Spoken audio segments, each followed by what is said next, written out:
লাখে 10 টাকার টিকিট 20 টাকা দিয়ে কিনে কোনোরকম ভিতরে গিয়ে বসলাম। হঠাৎ দেখি পাশের চেয়ারে বসে সেই মেয়েটি আমার পাশে বসেছে। হল নাকি এয়ার কন্ডিশন রয়েছে? আরে টিকাতলির মোড়ে একটা হল রয়েছে, হলে নাকি এয়ার কন্ডিশন রয়েছে। আরে টিকাতলির মোড়ে একটা হল রয়েছে, হলে নাকি এয়ার কন্ডিশন রয়েছে। আরে ভাই রাজ্জাক সাবানা তো হাবুডুবু কাঁপছিল, আমার বুকের ভিতর দুধদাপ শুরু হয়ে গেল। আর আমি যদি আবার হবে, হঠাৎ দেখি পাশের চেয়ারে বলে যে মেয়েটি আমায় চিমটি মেরেছে, হলে নাকি এয়ার কন্ডিশন রয়েছে। আরে টিকাতলির মোড়ে একটা হল রয়েছে, হলে নাকি এয়ার কন্ডিশন রয়েছে। আরে ভাই সেদিকে বললাম তোমার নাম কি? বললাম মালতী বিবি।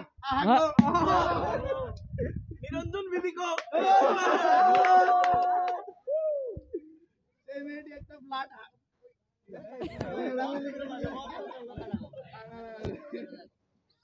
একটা ফকলা হাসি মেরেছে।